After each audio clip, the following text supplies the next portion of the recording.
The two senators from Colorado have, I think, inspired me to come to the floor and join them in a colloquy about the challenges facing our country. And to the senators from Colorado, I am pleased and impressed with their leadership and have greatly enjoyed serving with them to date.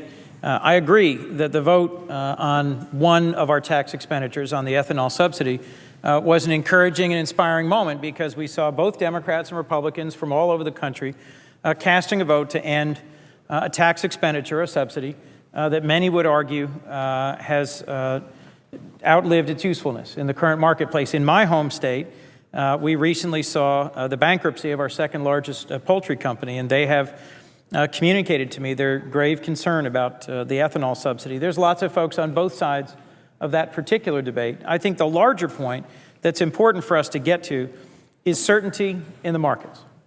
I spent a number of years in the private sector and business before running for and being elected to office. And I know the mantra that Senator Bennett's well familiar with, Senator Udall's well familiar with, many of our colleagues, both parties are familiar with, is that certainty is what the markets look for. Certainty is also what our people look for. And I think we have alarmed them, concerned them by not being able to reach a broad, bipartisan, responsible plan that lays out a framework for how it is we're going to address both the nation's record deficits and record debt. Our debt today, as you know, is roughly $14 trillion. Our deficit has hit an all-time record, and we're working on borrowed time. I've heard some suggest that we need to better understand the situation we're in. The situation we're in, I believe, is that we are about to risk defaulting on America's mortgage. We've made commitments as a nation. We've expended ourselves at home and abroad in a lot of different ways, and I'm worried that we are on the verge of failing to meet our commitments. Just as America's households really hesitate before ever defaulting on their mortgage, I think we as a nation, as a people, have to hesitate, have to think deeply about the consequences of it. I asked the folks who work with me on economic policy to quantify it. They looked at a number of different studies around the country and gave me some just chilling numbers. Should we fail to meet the August 2nd deadline that Secretary Geithner has repeatedly since January in writing and in testimony suggested to us is the absolute last date by which we can reach a bipartisan compromise and a path forward, we'll lose hundreds of thousands of jobs. One study said 640,000 jobs. The markets may lose as much as 10% of their value, which would mean a loss of almost $1 trillion of market equity value. That means that pension funds, 401ks, personal savings would take an enormous hit. The average homeowner would see an increase in the costs of whether it's their credit cards or their mortgages, whether it's their car loans.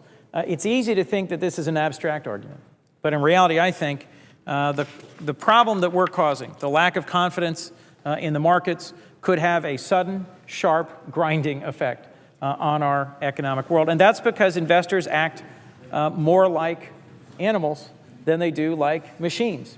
And when spooked, they act the way herds do, and they run off in a certain direction. And my concern is that we are so used as a country to having a AAA bond rating, to being the world's reserve currency, to being the gold standard for the most safe and most secure investment. I'm gravely concerned that intransigence, that an unwillingness to come to a reasonable compromise is putting us at real risk of spooking the markets, of harming the average American homeowner, and of putting our rating at risk as a country. At the end of the day, I've observed some things about how Washington works so far in my short 6 months here that really worry me. If I could offer a metaphor, it seems to me there's a lot of sacred cows here. It seems to me that the trillions of dollars that we spend in our tax code through tax loopholes and special tax provisions, and the trillions that we spend through direct spending are broken up into these sacred cows. And I feel as if I've gone into dairy. I feel as if I'm surrounded by a whole herd of sacred cows, and that what we need is a deliberate and clear-eyed bipartisan effort to thin the herd here, to make some tough choices. And as I know the Senator Bennett said previously, I want to commend the hard work of the Gang of Six, the so-called Gang of Six, the bipartisan group that came up with both processes and a path forward.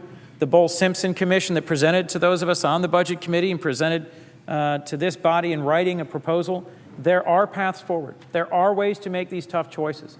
I just hope that before the time runs out, that this body will embrace these proposals, make the tough choices and the sacrifices we need to, come to the center and lay out a path. I frankly don't think we've got until August 2nd.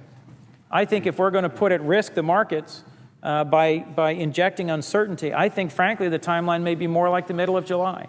And it's my hope, Mr. President, that the senators from Colorado will be joined by senators from both sides of this body and both sides of this Capitol in crafting a responsible bipartisan solution.